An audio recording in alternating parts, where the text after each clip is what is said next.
All right, so I think we cover up to Deuteronomy chapter 1 and 2 last week, and then we're going to move on to chapter 3. Chapter 3 is about the Israelites defeating the other countries along the way to the promised land. So we're just going to read through. Then we turned and went up to the way to Bashan, and Og, king of Bashan, came out against us, he and all his people, to battle of Edrei. But the Lord said to me, "Do not fear him, for I have given him and all his people and his land into your hands, and you shall do to him as you did to Sihon, the king of Amorites, who lived at Heshbon." So the Lord our God gave into our hands Og, also the king of Bashan, and all his people. We struck them down until he had no survivor left, and we took all his cities at that time. Was not a city that we did not take from them. 60 cities in the whole regions of Argob, the kingdom of Og and Bashan. All these were cities fortified with high walls and gates and bars, and besides very many unwalled villages. And we devoted them to destructions, as we did to Sihon, the king of Heshbon, devoting to destructions every city, man, woman, and children. But all the livestock and the spoil of the cities we took as our plunder.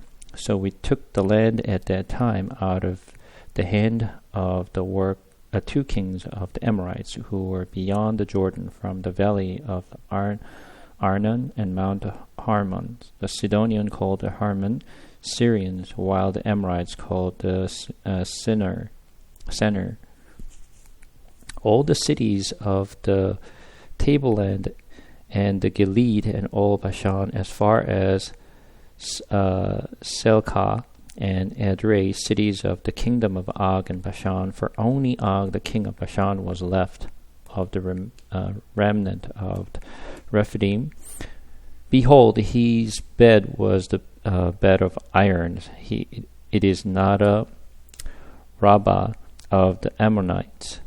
9 cubits was its length, and 4 cubits its beneath, according to the common cubits. So, just talk about the defeat of the king of Og, the king Og. I think we had this kind of discussion in the past. The way the Israelites destroyed these kings and destroy the cities of Bashan and destroy the king Og. We can look at it from different perspective when we read. I want you to take a look at it as, from one perspective, and you look at it from another perspective. And I want you to just think very fairly, okay? There's a perspective of Israelites, there's perspective of God, and perspective of people from Bashan. So let's think about it from Israelites' perspective. God gave this people, this is the Bashan is the area where is actually the east side of the Jordan River. Okay? That's where they are. And God gave them to Israelites' hands, and they actually, strayed into the area and they destroyed the people. The way they destroy is this.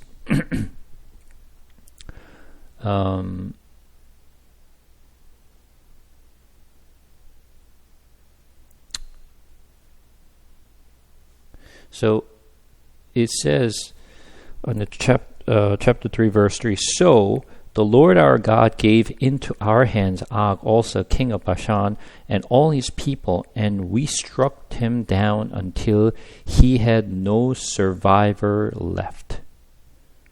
Okay, I want you to just kind of think about this moment. from Israelites' perspective. They destroyed his people as God gave them to their hands. So they did what God told them to do. Now, I want you to put yourself in Israelites' perspective. Okay? So how would you think if you're the Israelites who conquered this, this world? From the Israelites' perspective.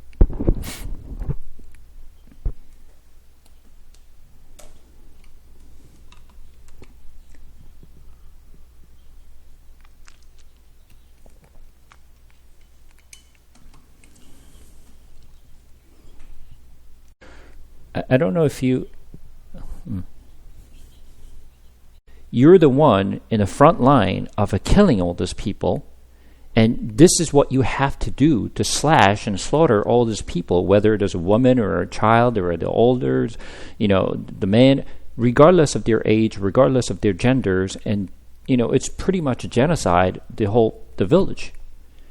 I mean, you're the one who has to do it. If somebody else do it, that you don't get involved, that's fine. But if you're the one who has to do this, it's a very, very difficult thing.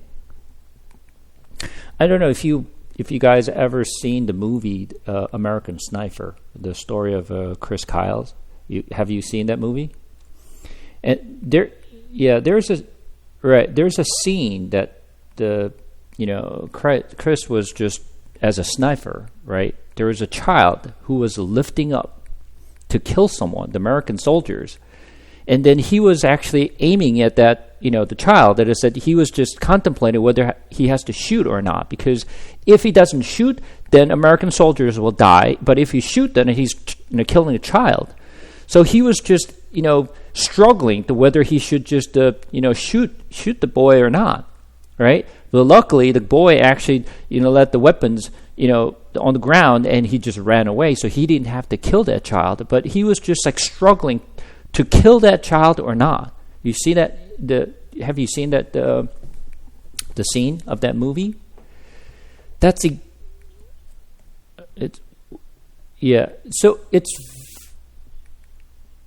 it was a kid, right? And even though he was a sniper, that he has to do his job to protect the American soldiers, but because he was actually aiming at the child, it was very difficult for him. If it was just the adults, now the soldiers, he would have actually already shoot him already. Whether he was doing anything, he would have shoot him. But because he was a child, he was struggling, right? That's exactly the situation. We as a human, okay, we have our family. We have our siblings, our parents, our children, and it's very difficult to kill that are not soldier. A soldier, if it's not trivial. We have to kill each other, right? To win this battle. If you don't kill them, you'll be killed, one or the other. So you have to kill them. So it's a survival. But genociding is a completely different story. It's very difficult things to deal with. And then from the king of Og and people of Bashan, their perspective, I want you to think about it from their perspective. God ordered the Israelites to kill them and genocide them, right? It was God's command which they have to follow. But my children is being killed in front of my eyes. My parents are being killed. My wife is being killed. My husband is being killed in front of my eyes. It's very difficult to swallow, right? And how could you think this God is giving an order to kill or genociding one village, which is not even their land, right? The people are living in their town where they've been living in for God knows how long they've been living at the place. It is the people from other country just came over and just currently wiping out. How could you justify that this is the righteous act? Is that a righteous act? Can you consider the God who gives the commands to, destroy the whole town? Can you actually consider this God as, fair God or righteous God? Can you think of that? Who would think this God is fair and righteous God? So there's Israelites' perspective, there's the people of Bashan's perspective, and God's perspective. Then whose perspective is right? God's perspective, Israelites' perspective, and the people of Bashan's perspective. Which perspective is the right perspective? Well, depends. Right? It depends. Depends on how you look at things. You can explain it very differently because from each people's perspective, it could have a different, opinions about how they see things. Right? So we, as a believer of God, we as a believer who trust and we call him righteous God, right?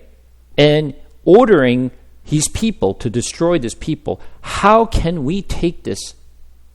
How can we explain to the people who does not believe in God is that how can you call this God as a righteous God, and how you expect me to just believe this kind of God? Then what is our explanation?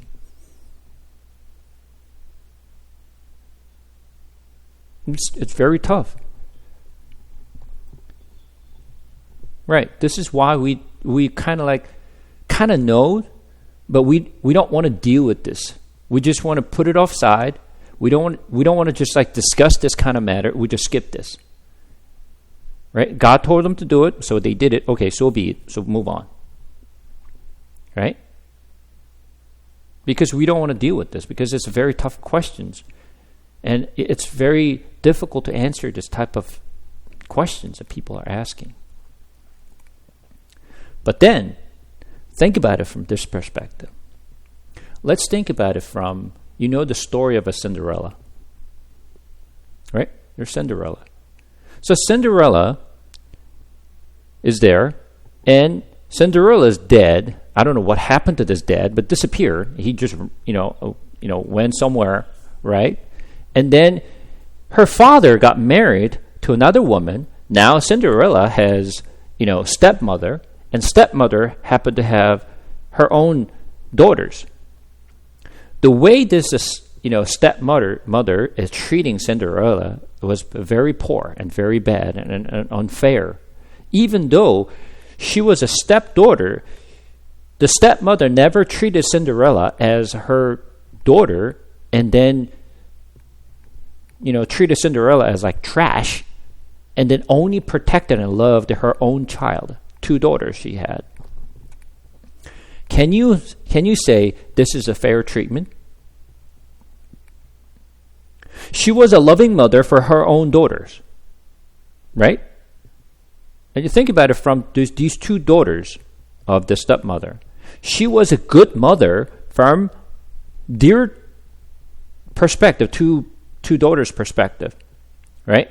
But from the Cinderella's perspective, this stepmother is not a fair mother, is not a loving mother, right? So, can you say to this stepmother, wow, she's a good mother? Is that how you see? Is that how world to see this Cinderella as a stepmother as a good mother? No, we don't.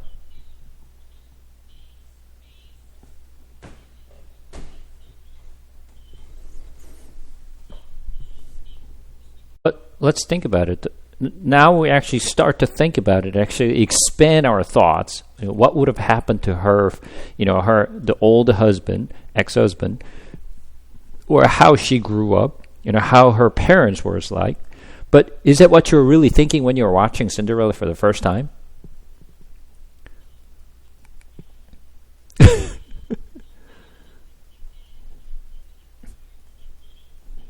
Correct. Right, our perceptions of her, regardless of what happened to her life or her ex-husband, and their parents, nobody cares. Right? In our mind, This stepmother is a bad woman. It's a very strong impressions that we got when we were watching the Cinderella, and we all point the fingers at this woman, this evil woman, is what we thought. Isn't that true? Nobody's really thinking about her situations. Nobody cares about what her life was like. It's just everyone's pointing fingers at this evil woman. But she was very protective. She was a loving mother for her 2 daughters, and she wanted to give everything to her 2 daughters that she loved. She didn't care about Cinderella. She didn't care about anyone else, but she was a loving mother for her own daughters. Because she wanted to give everything to these 2 daughters. Right?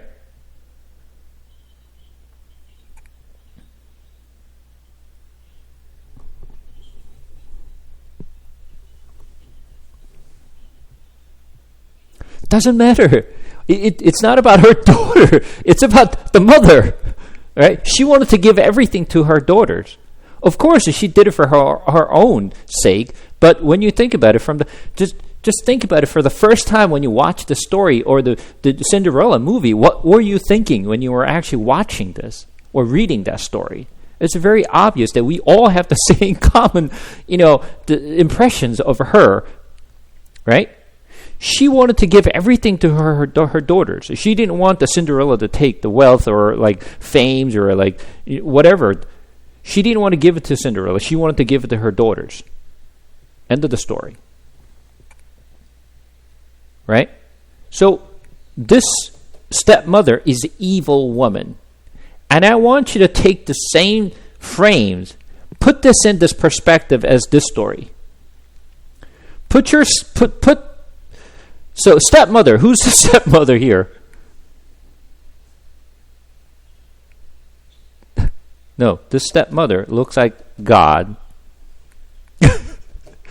And these 2 daughters are Israel, right? And the people of Bashan is like a Cinderella. All right? Let's just face it, I'm saying. Let's not hide it, but think about it from that frame. But your perspective, this God, right, is evil God. It's not a righteous God, it's a fair God, it's not a good God, it's just an evil God. Destroying this people of Bashan and killing the people, the king of Og. You can think of the same exact story. God loved his own child, Israel, and he didn't care about anyone else. He only cares about his own child. He loves so much of his own child, so he doesn't care to kill all these people. You just remove them, just genocide them and kill them all. And then once you kill them all, I'll give you this land. Isn't that the frame? Then, from that perspective, this God is evil God. Very selfish, and only thinking about his own child. He doesn't care about anyone else other than his own child. Right? And taking this land, which is not even theirs, taking this and giving it to his own child. Right? That's the same frame that when you actually map this, a Cinderella story and this story, just like putting it together and, just overlapping each other, it's the same exact story. It makes...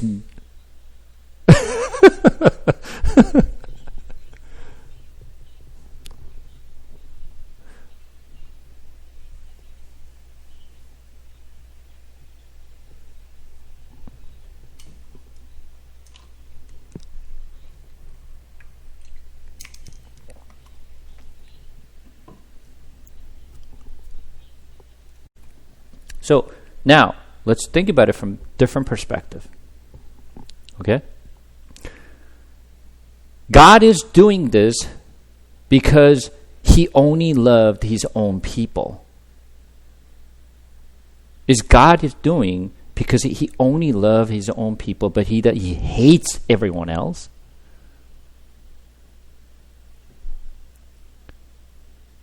Remember when I started my Bible sharing at the very beginning, which you guys were not there, but some of you heard the recordings or some of you not, I talked about this.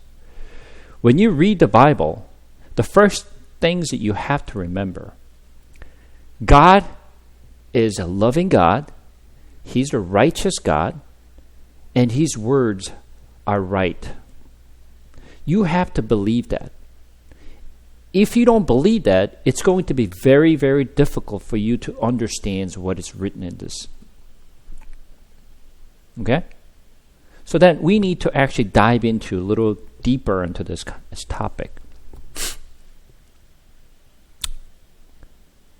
Is that means God hates this people of Bashan and only love His own child, Israel. He hates everyone else. So let's think about it. Then we have to go back to some of the promise that God made. Let's go back to Genesis.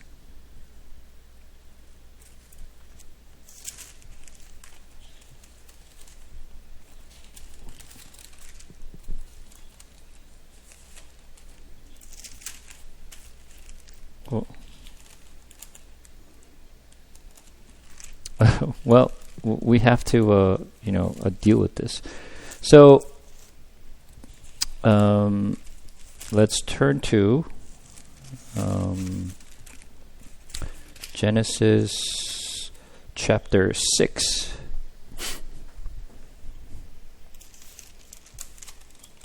Chapter 6.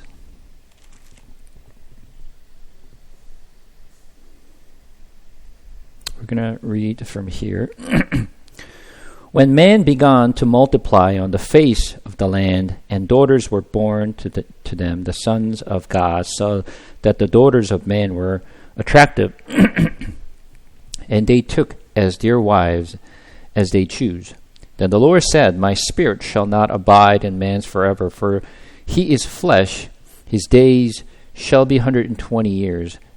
The Nephilim were on the earth in those days, and also afterward, when the sons of God came into the daughters of man, and they bore children to them. These were the mighty men who were of old, the men of renown.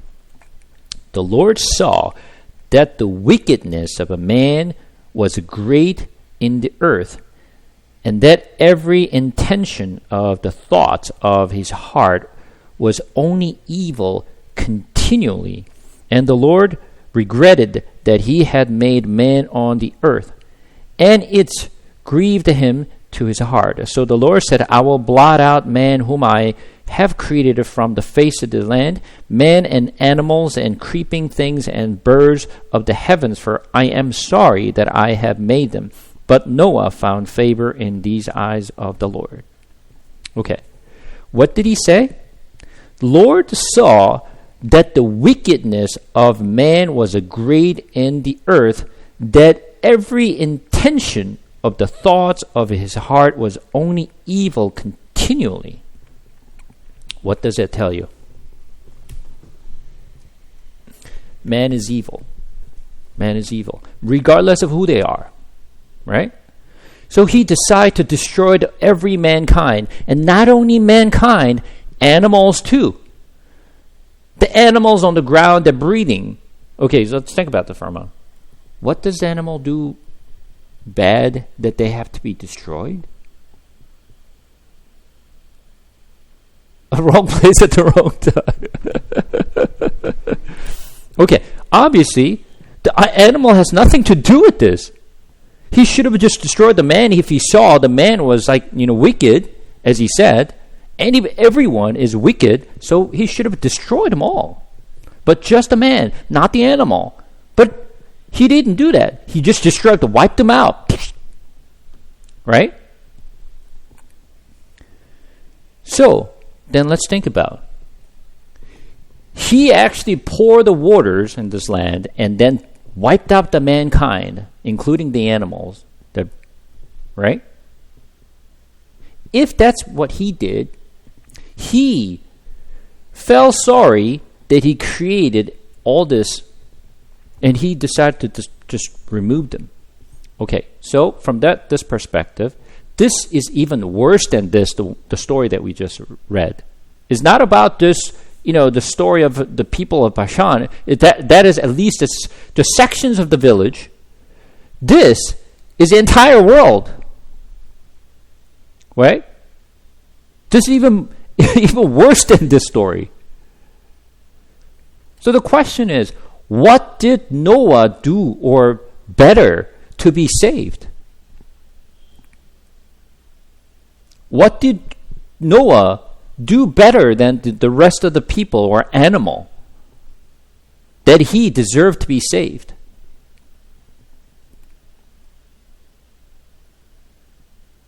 Was he actually much more righteous?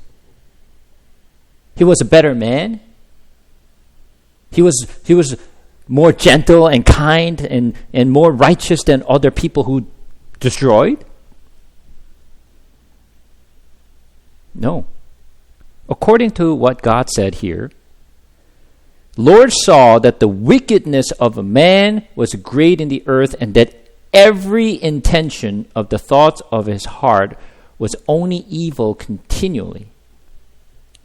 That means every mankind, including Noah. Including Noah.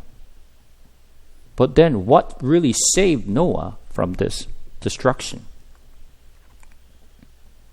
So when you look at the verse 8, it said, "But Noah found a favor in the eyes of the Lord." Right? It does not explain he was righteous than other people. He did this to be saved, or he was this that he deserved to be saved. No, there's no mention.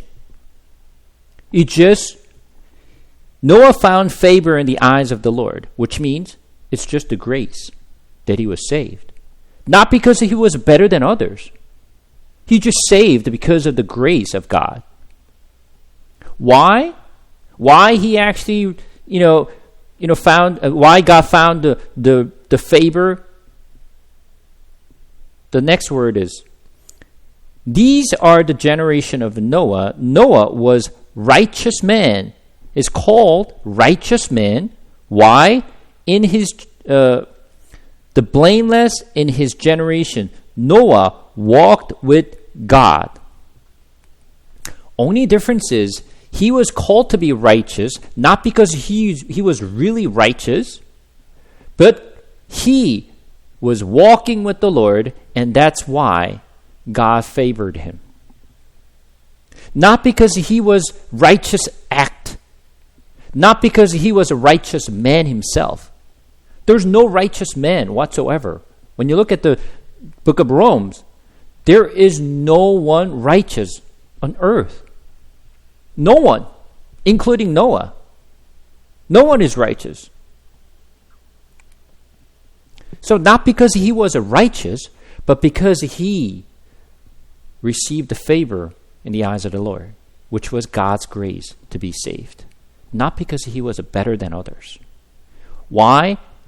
He was walking with the Lord, which means there may be a better person, more righteous person than Noah, but they weren't walking with the Lord. So then go back to the sin. What is the definition of a sin? What is the definition of a sin? Yes, absolutely true. According to Jesus, let's see what he said. Let's turn to book of John for a second. John chapter 16.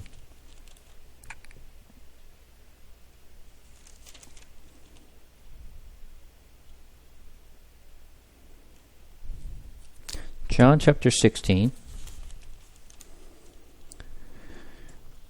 We're going to read from verse 7.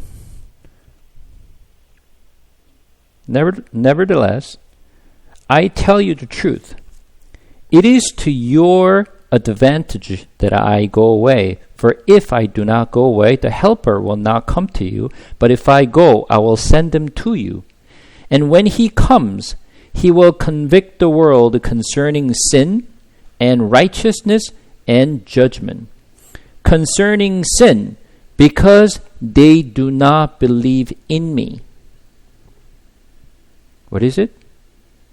Concerning sin, the definition of a sin is not what you do better to others, help others, and be nice to others. Right? The sin is that you do not believe in me. If you do not believe in me, this is a sin, so you become a sinner if you don't believe in me. Well, that definition is completely different than the definitions that we know in this world. That's not how we define the sin. Right? It's killing is a sin. Right? Lying is a sin. Right? There are a lot of sins that we think of. But nobody thinking of, well, it's a sin if you don't believe in Jesus? What are you talking about? And then, take a look at the next one. Concerning righteousness, because I go to the Father, and you will see me no longer. What? What does this mean? Concerning righteous, because I go to the Father. What does righteous have to do with that he goes to the Father?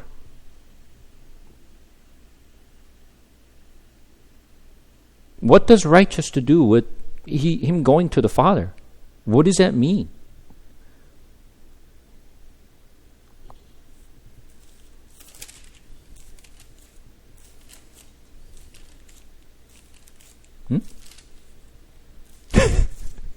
We read it, but what does it mean?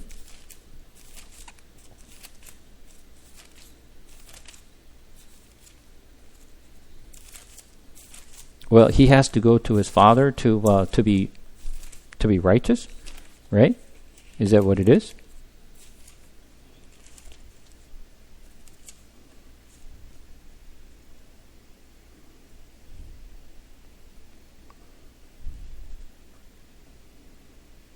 Okay, let's take a look at the Romans chapter 3. Romans chapter 3. Romans chapter 3.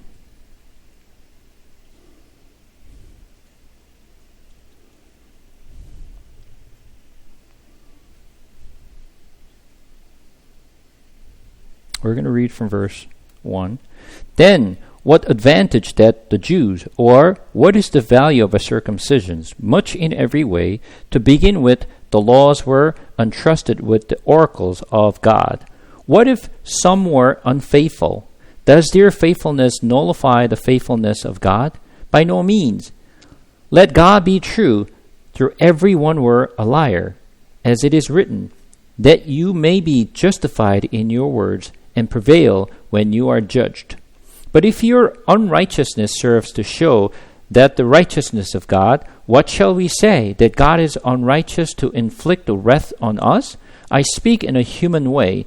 By no means. For then how could God judge the world? If through my lie God's truths abound to his glory, why am I still being condemned as a sinner? And why not do evil and that good may come? At some people slanderously charged us with saying, their condemnation is just. What then? As we Jews any better off? No, not at all. For we have already charged that all, both the Jews and Greeks, are under sin. It is written, none is righteous, no, not one. No one understands. No one seeks for God. All have turned aside together. They have become worthless. No one does good, not even one. Their throat is an open grave. They are their tongues of deceit. The venom of apes is under their lips. The mouth is full of curses and bitterness. Their feet are swift to shed blood. In their path are ruin and misery. And the way of peace they have not known. There is no fear of God before their eyes. There is no one righteous. No one. So what Jesus is saying, regards to concerning righteousness, I am going to the Father, and you will see me no longer. What it means is, if I go to a Father, I am the only righteous one, but if I go to a Father, there is no one else in this world that righteous. I'm the only one in this world that I'm a righteous, but I'm going to a Father. Therefore, there is no one righteous in this world. I'm the only righteous. There's no one else as righteous. Wow. So no one, going back to what I said before, Noah is not righteous at all. He just called to be righteous, not because he was a good man, not because his, deeds were good. Only thing he did was walking with the Lord. Anyone who believed in Jesus called to be righteous. Everyone else who does not believe in Jesus is called to be sinner. Regardless of your actions, regardless of your deeds, the person in our eyes could be a good person. He helps people. He even gives his life for others. He's a good person. But from God's eyes, he's not.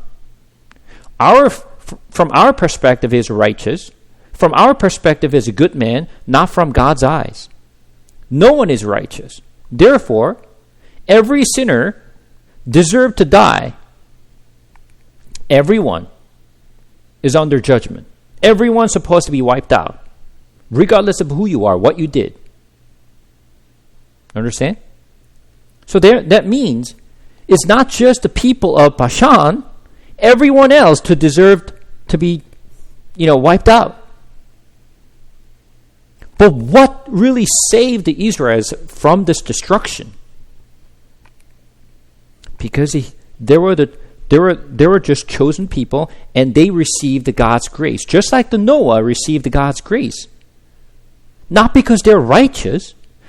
Let's go to Deuteronomy chapter 7, I believe.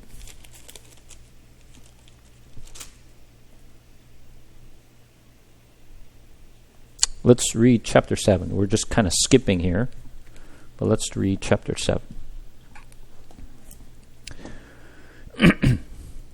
When the Lord your God brings you into the land that you are entering to take possession of it, and clears away many nations before you, the Hittites, Gershite, Amorites, and Canaanites, the Perizzites, and Hivites, and Jebusites, 7 nations were numerous and mightier than you.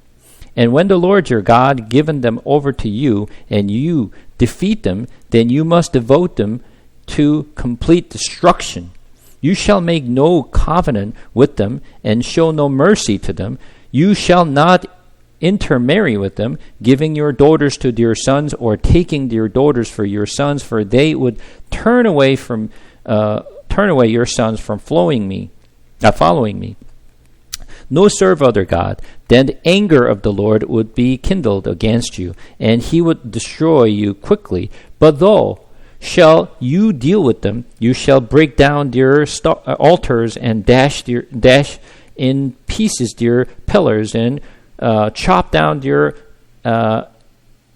Asherim, and burn their carved images with fire.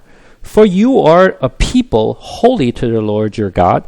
The Lord your God has chosen you to be a people for his treasured possessions out of all the people you are on the face of the earth.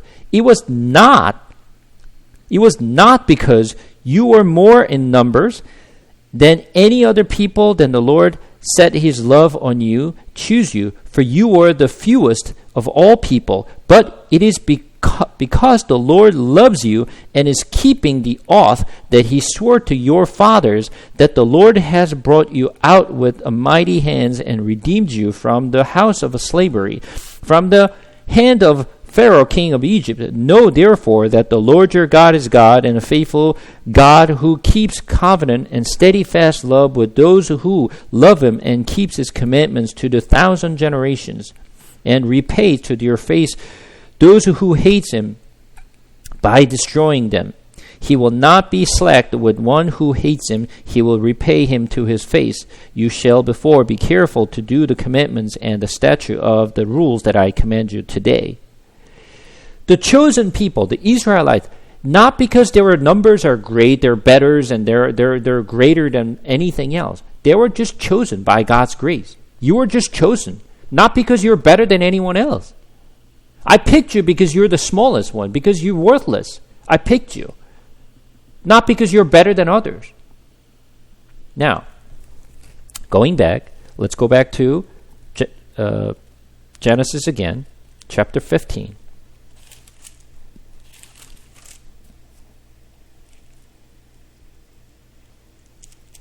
Genesis chapter 15, we're going to read from verse 12.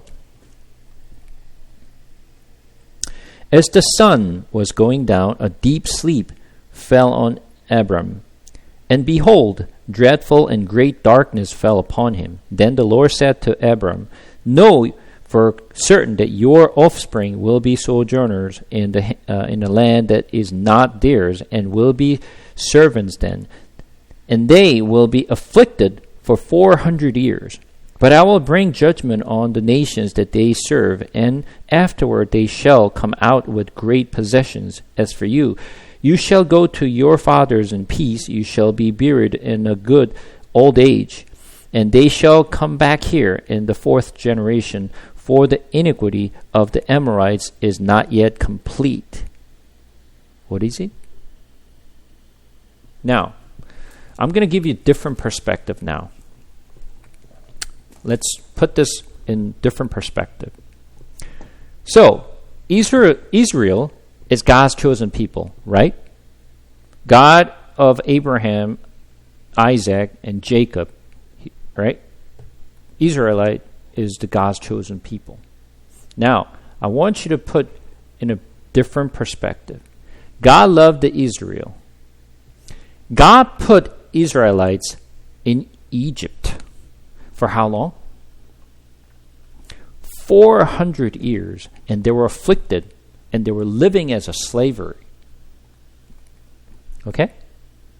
He loved his own people. He put Israelite intentionally put in Egypt for 400 years, 4 generations. Why? Why? Why did he put them in Egypt for 400 years before he moved these people into his father's land, which is a Canaan? Why didn't he actually pull them off like much earlier days and then just move them back to a Canaan? But he had to wait for 400 years. There's a reason he actually recorded here. Why? Because when you look at the verse 16 again, and they shall come back here in the 4th generation, for the iniquity of the Amorites is not yet complete. What does that mean?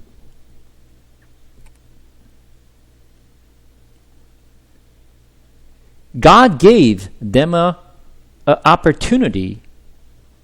God gave them an opportunity for 400 years and waited up to his nose here that I can't tolerate anymore. He waited for the Amorites to turn back. But they never turned back. And he said, time's up. Now, I cannot stand their sins anymore. I will blot out from this land, just like he did in the days of Noah. But instead of wiping out all mankind, I'm going to destroy the certain people here. The people of Canaan, which I'm going to put my people in. I waited, but be patient while my loved one is suffering in Egypt and living as a slave. You stay there for 400 years until I'm running out of, the patience here. I'm going to put you in this Egypt, and you're afflicted by the people of Egyptians, but wait, because I'm going to be patient for these people. Wait while his people are suffering. He's sacrificing his own son and his own people. Wait, even if you suffer for 400 years, just stay there. I love this people. I'm going to give them a chance for 400 years. I'm going to wait and wait and wait. And then when it gets to the point it said I can't do it anymore, I will bring them back and destroy them, wipe them out, and bring you back there. Replace them with you. So then the perspective changed. Now, God is putting his loved one, his own child, put him in Egypt, let them suffer it, be painful, afflicted by the Egyptians. For who? For these Amorites. And people, when he says Amorite, he's not only talking about just the tribe of Amorites. He's talking about all these people in the land of Canaan. So that's a different perspective. He gave them an opportunity and wait and wait and wait. He didn't have to wait. Right? Think about it. In going back to Genesis again, what happened to Sodom and Gomorrah? Just destroyed them. Right? He didn't have to wait for 400 years. But he waited for 400 years to let his own loved one, child, to suffer. While those 400 years, all these Israelites been suffered and suffered and suffered without knowing why they have to suffer this way. And it's not just the Amorites. He should have destroyed all mankind at that time, just like he did at the time of Noah. But he didn't. He only destroyed this people of Bashan. Destroyed them. They deserve to die. Why? Not only the people of Bashan, every mankind should be destroyed. But I will spare others, just as portions of it. Going back, let's think about this for a moment. I'm going to give you a different perspective again. Now go to Matthew for a second.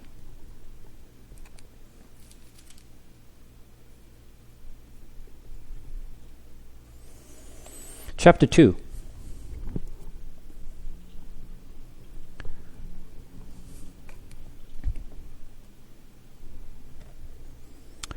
Now, after Jesus was born in Bethlehem of Judea, and the days of Herod the king, behold, wise men from the east came to Jerusalem, saying, Where is he who has been born King of the Jews? For we saw his star when it rose, and have come to worship him. When Herod the king heard this, he was troubled, and all Jerusalem with him. And assembling all the chief priests and scribe of the people, he inquired of them where the Christ was to be born. They told him, In Bethlehem of Judea.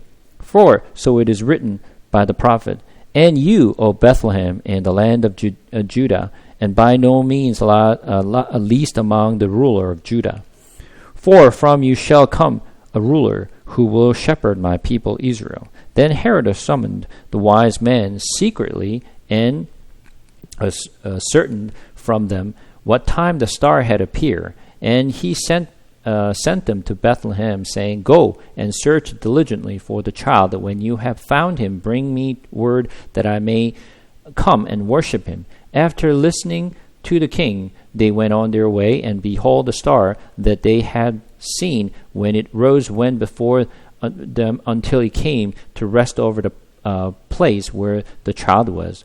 When they saw the star, they rejoiced exceedingly with great joy. And going into the house, they saw the child with Mary his mother, and they fell down and worshipped him. Then, opening their treasures, they offered him gifts, gold and frankincense and myrrh. And being warned in a dream not to return to Herod, they depart to their own country by another way. Now, when they had departed, behold, an angel of the Lord appeared to Joseph in a dream and said, Rise, take the child and his mother, and flee to Egypt, and remain them until I tell you, for Herod is about to search for the child to destroy him. And he rose and took the child and his mother by night and departed to Egypt, and remained there until the death of Herod. This was to fulfill what was the Lord had spoken by the prophet. One of out of Egypt I called my son. Then Herod, when he saw that he had been tricked by the wise men, became furious, and he sent the killer of all male children in Bethlehem and all that region who were 2 years old or under, according to the time that he had ascertained from the wise men. Then was fulfilled what was spoken by the prophet Jeremiah. A voice was heard in Ramah, weeping and loud lamentations, Rachel weeping for her children. She refused to be comforted because they are no more. The story that you know very, very well. Okay, let's just dissect the story for a little while. I'm not going to go into too deep into this because we're not going to have enough time to explain all this in more detail. But someday when we get to actually this Matthew, I will explain. But I'm just going to give you some story here. You may not even thinking about this one or never thought of this one before. Okay? So the star, it just appeared. So this wise man saw the star and they followed the star. Okay? Where was Jesus born? Bethlehem. Where did the star lead the wise men to? No.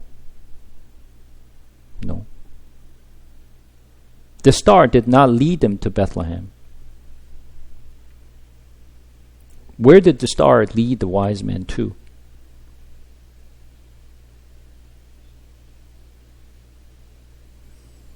Well, this is the things that you guys don't think about.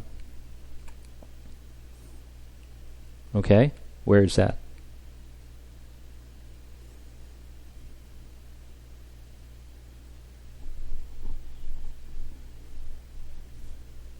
Jerusalem. The star led the wise men to Jerusalem. Now, I want you to think about this for a moment. What is the star doing? Why did the star lead the wise men to Jerusalem to meet with Herod and tell him, I came to see the king here, right?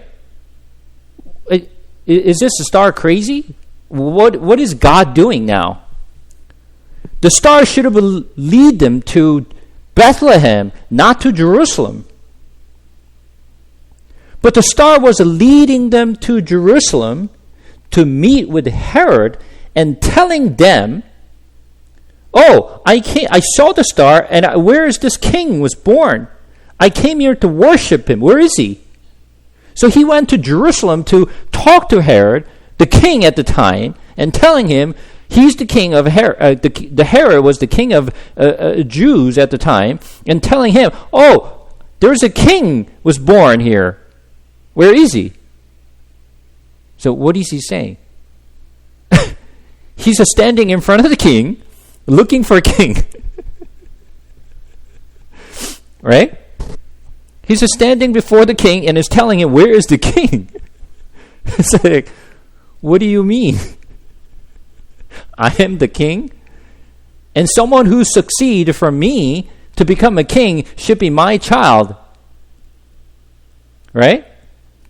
And he's looking for a king who was born. It's definitely not his son, for sure. So then, what is this star doing? Why did star lead the wise men to Jerusalem instead of leading the wise men to Bethlehem where Jesus was born? Most people don't think about this one. Oh, yeah, the star, yeah, whatever.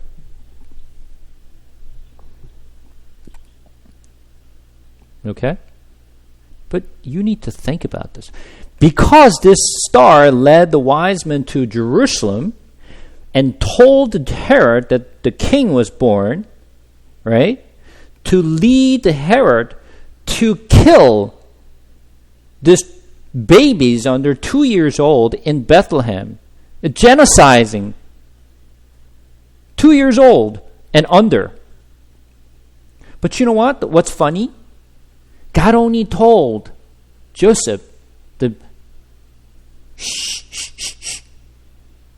Herod's going to come and kill people. So, move Jesus out of this town, move it to Egypt. Shh, don't tell anyone. But let all the child die. What is this? He didn't tip anyone. He didn't tell anyone of Egypt, hey, Herod is coming. Anyone who has 2 years under, flee from this place, because he's going to come and destroy them all. Why didn't God tell them? Why only to Jesus' parents and say, hurry, get out of this place, go to Egypt, and only save Jesus, but let other child to die? What kind of story is this? What did this child do bad to deserve to be killed? If the star did not lead the wise men to the Jerusalem, this would not have happened. But because the star led the wise men to Herod in Jerusalem to make this happen, to let the older child die. What kind of God is this? And think about it. If your child was one of the child in Bethlehem and you get killed, would you think of your God as a righteous God and, He's good God? Would you think of that? This is not Amorite. It's not Amorite here. You're talking the child of Jews, the Israelites. What is God doing? Is he crazy? Is he just misplanned or something? Like, what is this? It makes no sense. And spare his own child to Egypt? It only saves and only saves Jesus. And the key word is this. Verse 15. And remained there until the death of Herod. He was fulfilled that the Lord had spoken by the prophet. Out of Egypt I called my son. That's the key word of this. Once again, I'm not going to get too much detail into this one because that's going to take a whole lot of time. And 2, verse 17 and 18. Then was fulfilled what was spoken by the prophet Jeremiah. A voice was heard in Ramah, weeping and loud lamentations, Rachel weeping for her children. She refused to be comforted because they are no more. These 2 words from the Old Testament is the key to explain this story. So the author, which is Matthew, is recording this prophecy was done in the past. The first one was the spoken by the prophet Hosea. The second prophecy was done by Jeremiah. Okay? You may not care about what it says here. You may never pay attention to these 2 prophecy, but these 2 prophecy is the key. Okay? Now, why did God, or through the angels, to tell Joseph to take his child, Jesus, over to Egypt? And then he says, I called my son from Egypt. Okay, once again, where is this son, his child, Israel is coming out from? Egypt. They're coming out of Egypt and coming back to Promised Land, Canaan. It's the same story. He actually sent Jesus to Egypt, okay, and bring him back to the promised land, Canaan, first of all. And second, what is he saying? A voice was heard in Ramah, weeping and loud lamentations, the Rachel weeping for her children. What children?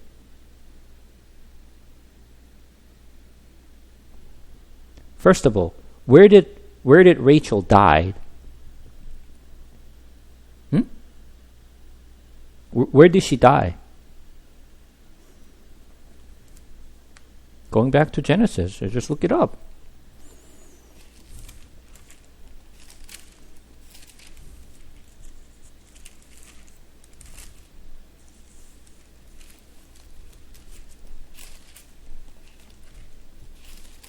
Google will tell you faster.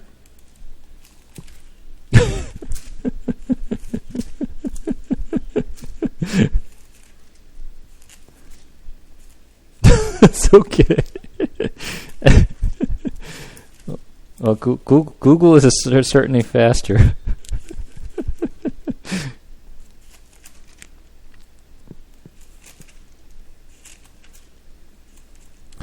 Genesis chapter 35.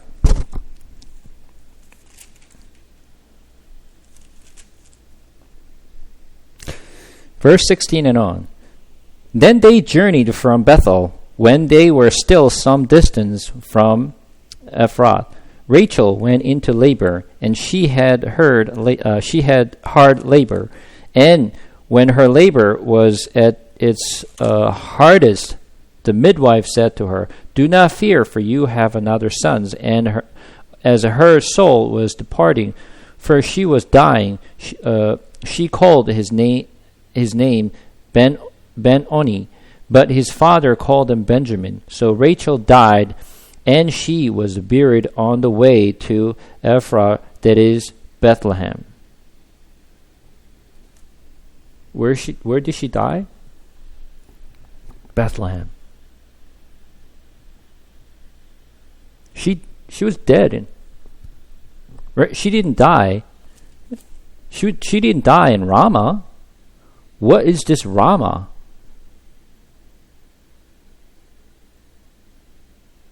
She was not at the Ramah when she died. But what lost child is she talking about? At the time, Joseph was the only son. The Joseph was with her at the time, right? And she died as she was delivering his second son, Benjamin. So from that perspective, Rachel never lost her son. Her son was always with Rachel.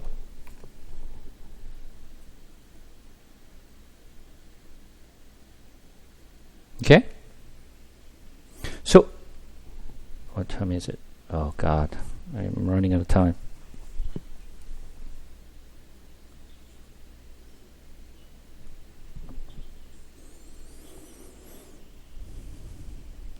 No, not because he's descendants.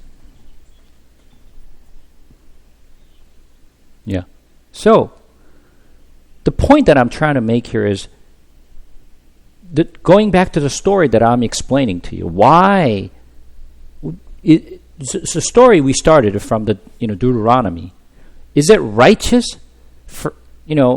Is this righteous God who destroyed as the people of Bashan? So that's what we're talking about. So this story is, I related to the story of the people who lived in the time of Noah, in time of, when they delivered to, promised land, and the story of Jesus was born, and all these people dying. Right? What is the Bible is telling us is, even though these children, they didn't do anything wrong. Right? They're a child, under 2 years old. Come on. What could this child do wrong? But what God is telling us, regardless of their age, the men are wicked from the birth.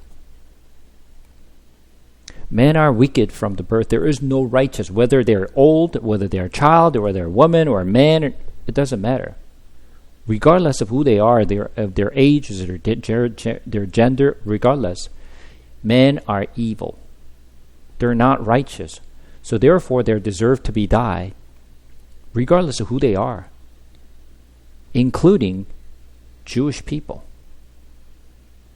including the Israelites. But what on earth did they do better than others to be saved? There isn't. Only thing is by grace they are saved. Everyone equally to be destroyed, regardless of their age, regardless of their religions, regardless of their countries. They all deserve to die because of their sins. Everyone should have been killed just like how the people of Bashan been killed, including us. But by His grace we are saved.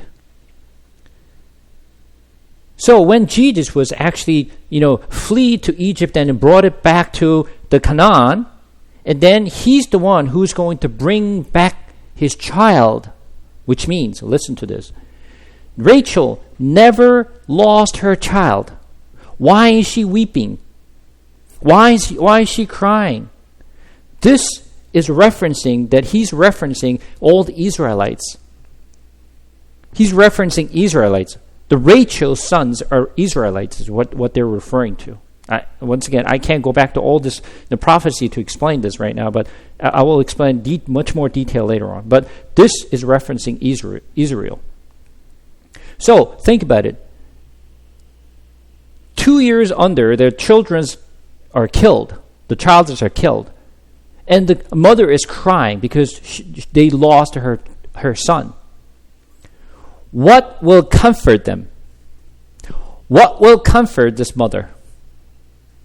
The mother who lost her child.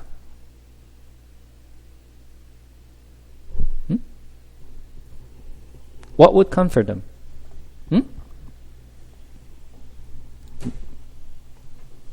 The child is dead.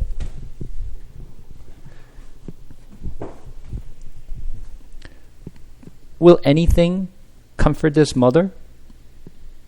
Mother who lost her child? Nothing will. Money? No. Banquet? No. Bring some animal? No. Bring her her friends? No. Nothing will comfort them. Only the comfort the mother who lost her child is to bring this child back. If the child come back, then they will be comforted. Not until the dead child is coming back to her mother, the mother will never be comforted. Until the child is back to her mother's side.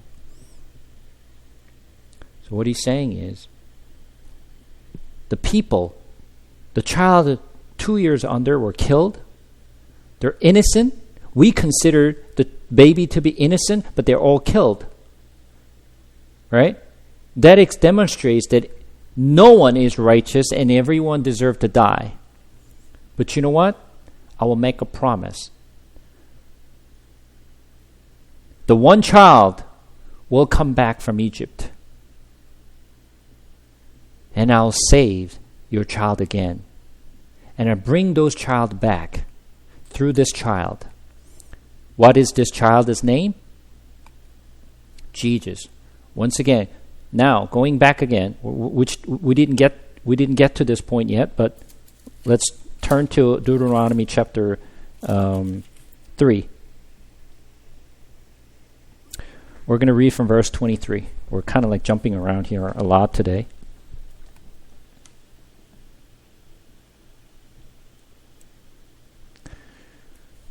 Verse 23, and I plead with the Lord that at that time, saying, O Lord God, you have only begun to show your servant your greatness and your mighty hands. For what God is there in heaven or on earth who can do such work and mighty acts as yours? Please let me go over and see the God land, see the good land beyond the Jordan, that good hill country in Lebanon. But the Lord was angry with me because of you and would not listen to me. And the Lord said to me, enough from you. Do not speak to me of this matter again. Go up to the top of Pisgah and lift up your eyes westward and northward and southward and eastward, and look at it with your eyes, for you shall now go over this Jordan. But charge Joshua and encourage and strengthen him, for he shall go over at the ahead of this people, and he shall put them in possession of the land that you shall see. So we remained in the valley opposite Beth Peor. God is telling Moses, you're not going in. You're not the one who's going to deliver your people to promised land, which is a Canaan. But you know what? I will have Joshua to lead your people and bring them back to the land that I promised to my son. Who's delivering the people into promised land? Joshua. Joshua is Hebrew name of Jesus. So why Jesus had to go to Egypt and then come back to Canaan? Because he's the one who will save and deliver the people back to where they were before. Which means, yes, you're all going to die. Everyone deserved to die. Whether you're Jews or you're Gentiles, doesn't matter. You are all deserved to die. But there will be one child was born, and he will be the one who will restore all the childs back. Don't worry, they were killed, but I'm going to bring them back and bring them back to your mother. The child will be back again. They will resurrect. I will bring the child back. God is telling us we all deserve to die, regardless of who we are. Jews, non-Jews, doesn't matter. We all deserve to die. But by grace, because we believed in Jesus, by grace, we are saved from that genocide. We're spared. By His grace, we are saved. Why? I don't know. It's just by His grace. No other explanation. It's like, wow, how are we be able to explain this to the people who just, keep telling us, how can you believe this, this evil God? But you know what? I'll tell you the perspective. God had to suffer, had His loved one to suffer in Egypt for 400 years to wait for this Amorites and Canaanites to repent and come back. Their sin was not believing and not trusting the Lord. Remember, everyone is descendants from Noah. They all had a fair chance. Everyone on earth had a fair chance. But some did believe, some didn't. Out of their own choice. Everyone was given an opportunity. But they worshipped the idol. They just did whatever they deserved to do. Or they thought whatever they thought is the right thing to do. They did whatever they wanted, which they lead them to destruction. They brought their disaster upon themselves. We could have brought the disaster upon ourselves. And people who doesn't believe, they bring their own judgment on themselves. I'm not saying because I'm righteous than others. Not because I'm better than others. Only thing I did different than them, I believed in Jesus. It's the only thing I did. By grace, I'm saved. Not because I'm right. Not because I'm better. Neither you. Why the people of Bashan been killed like this? We all should have been killed like this. We all deserve to die like this. Not just the people of Bashan. Me, my family, everyone else around me should have been killed like this. That's our end supposed to be. But by grace, I don't know why. You are saved, I'm saved by His grace. It's a different perspective. Because the people think righteous, the people who are doing a good thing, they're righteous, that they're not deserved to die. No. From God's eyes, we all deserve to die like this. Do you understand?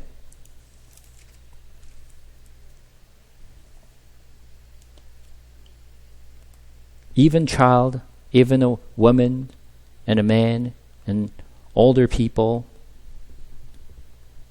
we will all deserve to die. No one on earth deserved to be saved. But we are. He should have been destroying all of us. Anyone who breathed on the ground should have been destroyed, just like the time of Noah. But He made the promise, the rainbow promise, and say, I will not do this again.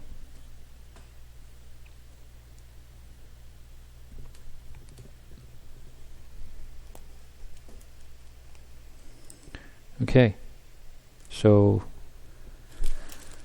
I'm going to cover up to this point. And actually, I'm just going to read through the rest of the stuff. Verse 12. When we took possessions of the land, at that time I gave to the Reubenite and the Gadites the territory beginning at Aror, which is on the edge of the valley of the Arnon, the half of the hill country of Gilead, with its cities, the rest of Gilead, and all Bashan, the king of Og. That is all the region of Argob. I gave it to the half-tribe of Manasseh. All that portion of Bashan is called the land of Rephidim. Jair and Manasseh took all the region of Argob, that is the Bashan, as far as the border of the Geshurite and Makathite, and called the villages after his own name. Havot Jair, as it is to this day, and matured, I gave Gilead, and to the Reubenites and Gadites I gave the territory from Gilead as far as the valley of Arnon, with the middle of the valley as a border, as far over as the river Jabbok, the border of the Ammonites, the Arba also, with the Jordan as the border from Chinnereth, as far as the sea of the Arba, and the salt sea under the slopes of Pisgah on the east. And I commanded you at the time, saying, the Lord your God has given you this land to possess. All your men of valor shall cross over armed before your brothers, the people of Israel. Only your wives, your little ones, and your livestock, I know that you have much livestock, shall remain in the cities that I have given you, until the Lord gives a rest to your brothers. As to you, and they also occupy the land that the Lord your God gives them beyond the Jordan, then each of you may return to his possession which I have given you. And I commanded Joshua at that time, your eyes have seen all that the Lord your God has done to these two kings. So will the Lord do all the kingdom into which you are crossing. You shall not fear them, for it is the Lord your God who fights for you. Until what? Verse 20, until the Lord gives rest to your brothers. So ultimately, God wanted to give the rest to his own people and removed all the evil ones and the wicked people out of this land and restore it with the chosen people, which is the people who believe in the Lord, and people who believe in Jesus Christ will be replaced by the wicked people to give the peace.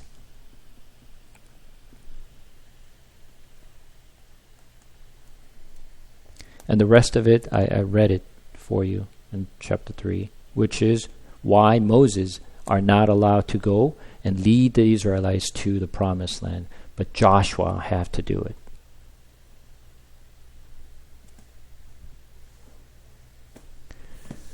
Any question